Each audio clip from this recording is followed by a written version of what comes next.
everybody to yet another episode of the AI Talk Show, where we talk about data and AI. We talk about how it's impacting and changing our world. But today, our conversation is going to be focusing on future of leadership in the age of AI. It truly is the leadership mindset, how we lead in the day and age when AI is taking over.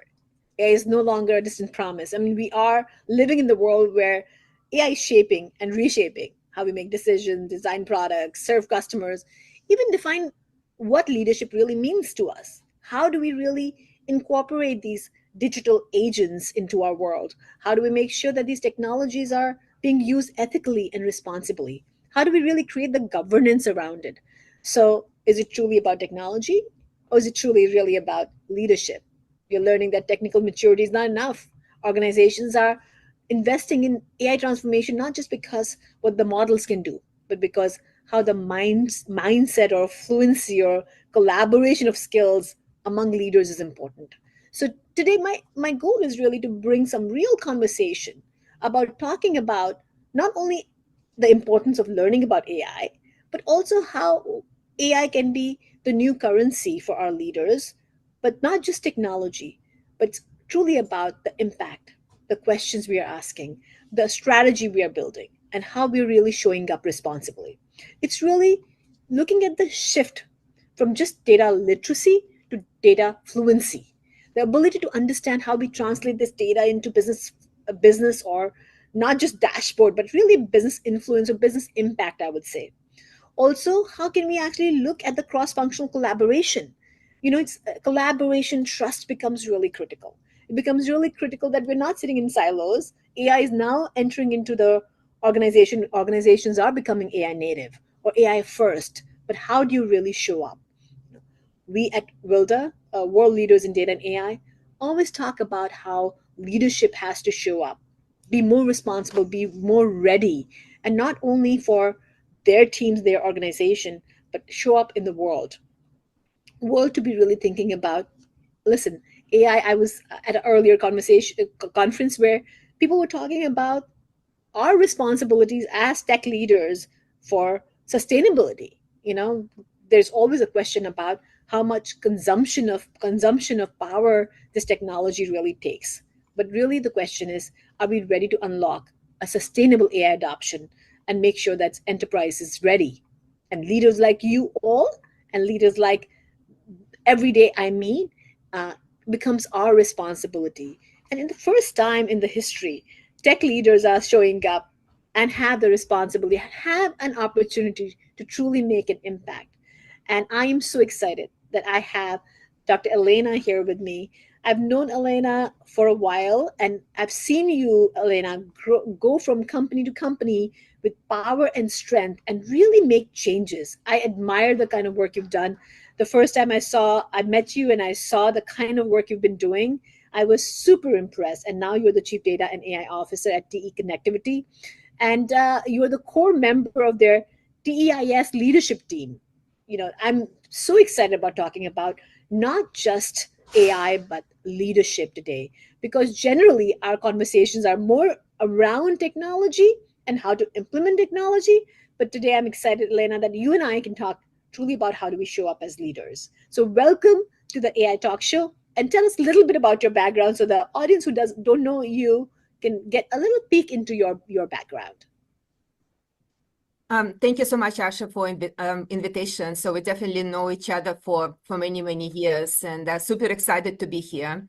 So to give my quick introduction, I think I'm really lucky that I got a chance to work almost like through 3 waves of the big changes which have been happening.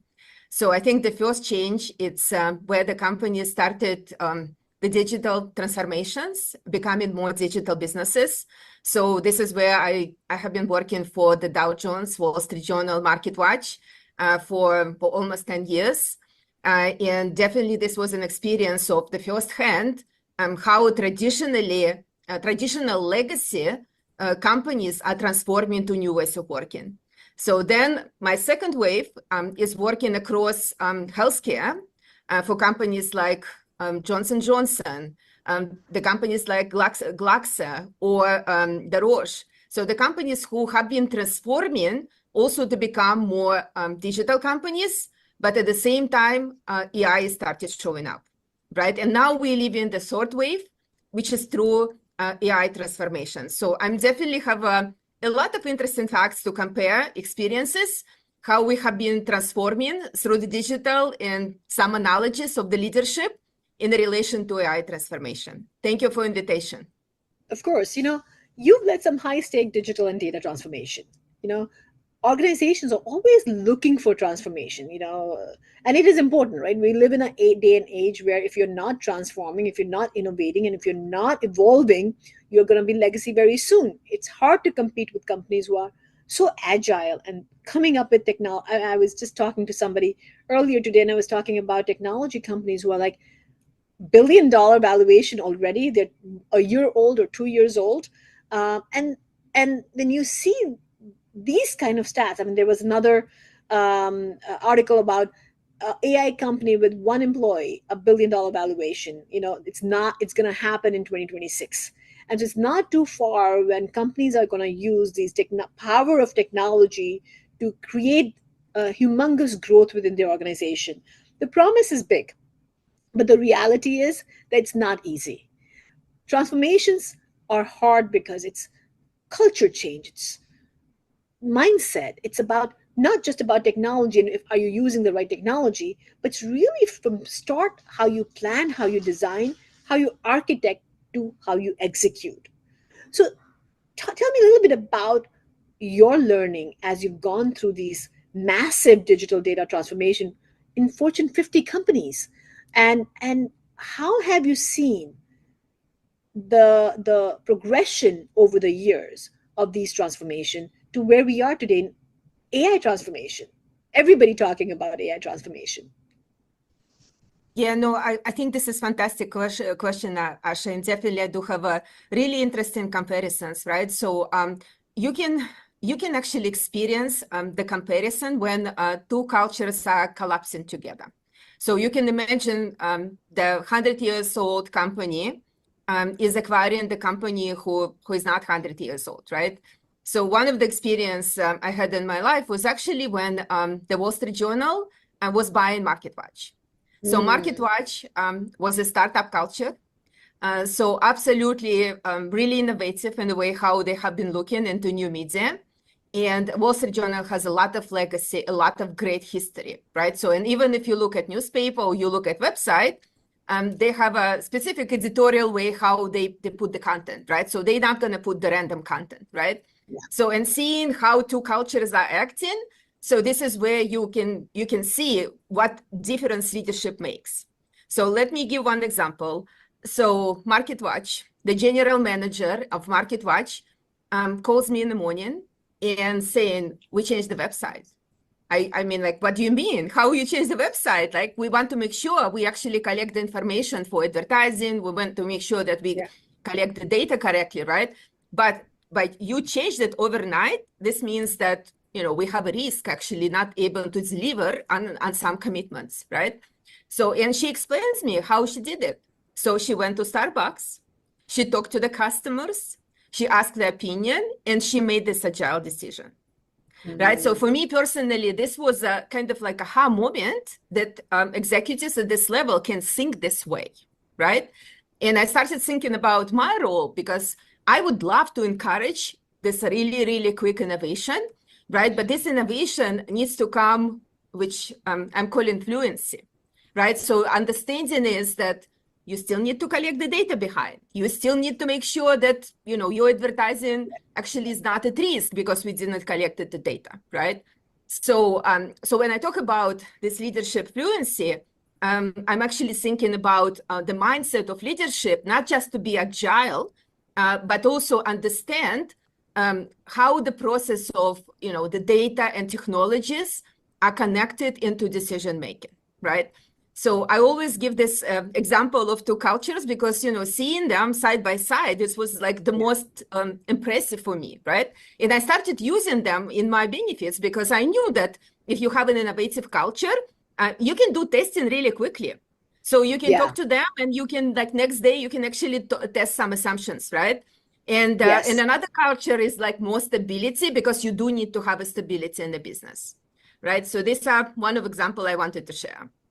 I love this example because, just what a great, because everybody kind of knows the brand, and then seeing Market Watch being so agile and so, really up there talking to customers, I think is such a great example. I think when you're smaller, you're agile, you can move fast, and you can actually collect information, you can go and talk to customers. I like also here there's another leadership lesson where I think is really critical is listening. Do you really listen to listen, not just react? Is that, are you really listening to what your users are looking for? And as a tech leader or as a business leader, you need to really go out. Your Who's your stakeholders, and are you truly listening to what their needs are? And are you collecting that data effectively? And then are you processing that data effectively to understand, can you be fluent in what the output or the results are? You know, the, the multiple challenges when you're working with AI. The AI model can give you an output, and if you don't trust the output, you're never going to go back to it. Remember the era of chatbots where Yep. you get stuck and then you say delete, delete, delete, or operator 000, because you don't want to talk to a chatbot because it's not giving you the right answer. So you can get stuck in a use case if you're not getting the right data or the trust in that data set. And then you're not going to have success, you're not going to have those quick wins you're looking for. So I want to talk about the power of data. And as we are looking to build these models, we really want to look at the power of data. And people talk about, oh, let's make data literacy, or talk to people about literacy, but you keep talking about data fluency. So can you talk to me a little bit about what is the difference between data literacy and fluency in your mind, and how do we get there? It sounds like a buzzword, but how do you really deploy it at a large scale organization? Especially you work with large, mega large organizations. How do you deploy it, and how do you make it really happen? Yes, I think I love the question. So data literacy is definitely getting a lot of attention. And last week I was presenting a CDO on data literacy topic, which we drove a lot of attention. With so many questions, was really interesting panel.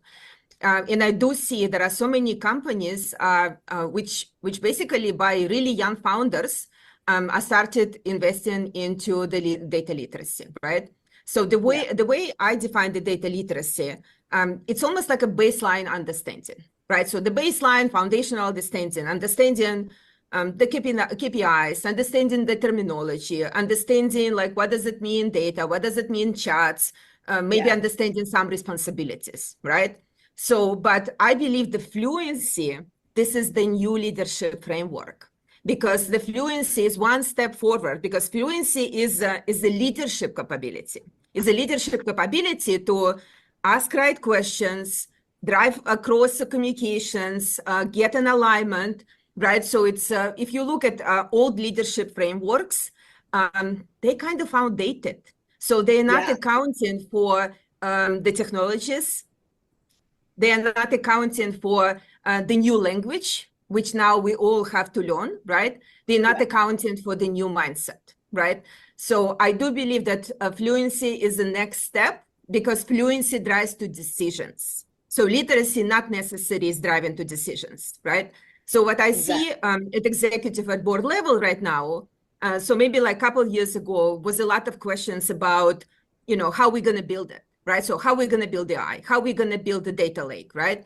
But now questions are changed. So questions Yeah. actually changed into how we should we even deploy it, right? And if we're going to deploy it, can we trust the decisions, right? So your example about trust a decision, it's really critical, right? So I was Yes. reading some LinkedIn posts about some healthcare companies, big companies who is actually, when people get into the hospital and you want the hospital to pay the bill, right?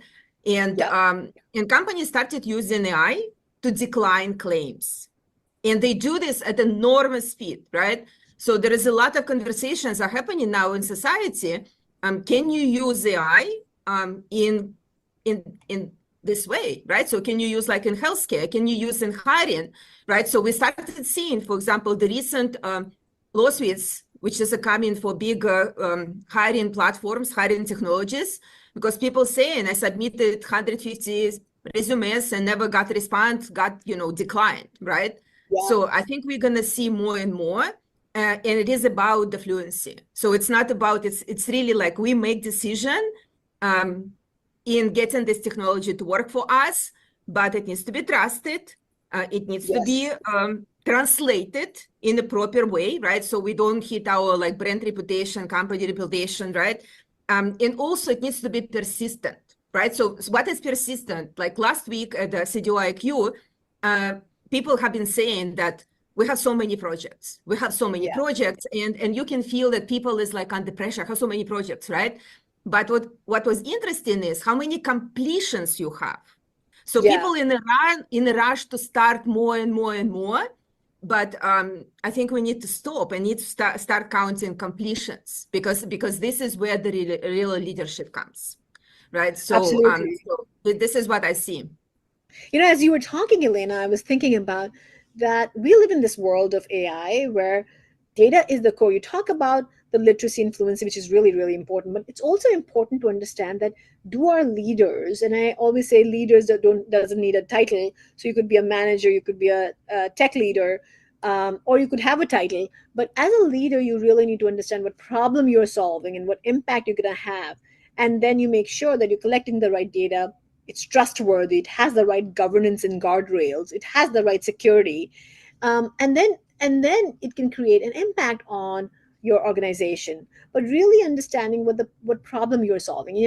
A lot of people are fearful of their jobs. Is AI going to take over my job? And I always say that it's really about people who understand. Critical thinking becomes really critical now. As leaders, Yes. you need to see that are you really understanding how to use these powerful tools that you have in your back pocket? How do you really use these vendors and products and technology that you have available to make sure that you bring something good to the organization? You're creating an impact. The whole move from insight to impact with AI becomes really, really important. And having the right teams is important. Having the right initiatives are important. Creating quick win becomes really important, that you're not just jumping in. And I love what you said. If you're not completing the project, then it's just a list. Your list will keep going on. What are you delivering? And do you have some quick wins that you can create the momentum? I always talk about the flywheel. So are you building the flywheel effect within your organization to create those small wins and long-term wins? As leaders, are you investing in building the right strategy? Because you can't depend on just technology. You need to have the right team, right people, right mindset, right goals to be able to compete in this world. And what does it really take for organizations to move in that direction? So, and I would say that's really the question. What are your thoughts on how large organization can move from this whole insight to actually creating impact with AI? Um, so my strong belief, then every organization have to think about like what is my purpose, why I Yeah. exist, right? So let's take like a healthcare company. So I exist to create the new products, right? So that could be pharmaceutical product, could be medical devices, could be different type of services, right? So this Yeah. is why I exist actually, right? So this is my purpose. This is why I'm here in the market, right? So, and the biggest impact from AI you can get around your purpose, right? So can you put the medicine in the market much faster, right? So can you help patients to discover this medicine much faster, or getting more affordable prices, right? So this is important, right? So when people might be arguing and saying, oh, how about supply chain? How about finance? How about, let's say, like marketing functions, right? Right. So I do have an opinion that these are supporting functions. They are important, uh, Yes. but they're almost like commodities, right? So there is nothing bad to go and buy technologies which exist on the market and deploy them versus building your own. Because I think the own technologies are attached to the purpose, right? So like attached to your R&D of your organization, and because this is where you get the real impact, the real innovations. Um, Right. but it is the hardest part, right? It's the hardest part because it's changing your business, right? So changing your business, it's gonna take time for sure, right? So like my example of like Wall Street Journal going digital, and we have been the first one and went above and beyond like Yahoo Finance and others, right? Yes. But this was a really big dedicated effort, right? And it took us actually 10 years to become this type of leader, right? So I do believe that there is a big power behind, the AI, but the changes, really tangible changes, we're not going to see so quickly because these changes have to touch your core core responsibilities, core product, right? So, but what Yes. we can see really quickly, we can definitely see really quickly effect from supporting functions, right? So we can see really quickly how marketing could be done better, how supply chain could be improved, and how manufacturing could be also improved with digital twins, right? So, and Yes. these are not necessary, you have to invest, like building yourself. You have to partner with companies who build this, and they build it at scale, right? So I do believe into embedded AI. So I do Yep. believe that we have to utilize more that Microsoft can offer us or Salesforce can offer us, right? So instead of maybe doing some customization, right? So this is how I'm thinking about impact. I think that, um, as you said, a lot of these organizations are getting so much funding. Like Microsoft is investing in OpenAI, and Google is investing in DeepMind, and so all these organizations are investing heavily on AI, and so we as organizations can now tap into what is already built and be able to get that at a really good price. The best approach is to reuse what you have and then go buy something that is available and then think about building. And don't think we are living in Yep. that world where we have to go and build We're not, everything we're not. ourselves. We can get that, right? Mm, so I do believe that we are in a very fortunate place if you think, half glass full. I mean, there's always half glass empty. But really, I think this brings a lot of really great opportunity for tech leaders to be more innovative, be able to come into work and be able to have the opportunity to start creating these impacts, start the journey. But the question then becomes is what mindset or what question should they really start with when they're starting this, or in the beginning of their journey as they're leading in this space? The mindset people should have is actually be open to change, right? So Mm, everything starts from being curious and open to see the opportunity and try this opportunity yourself, right? So I would tell you actually a couple of weeks ago, I started doing my own deployment because I just really wanted to learn um, how AI can transform technology development, right? So how you quickly can do software development, right? And I was absolutely like a blown away. I was like, oh my God. I mean, I did not even know how many investments have been happening, right, across the development and the technology itself, right? So be open. So this is the first one, be open, ask questions. So ask questions to go really deeply, right? So don't trust right away. Let's say you're doing personalization model.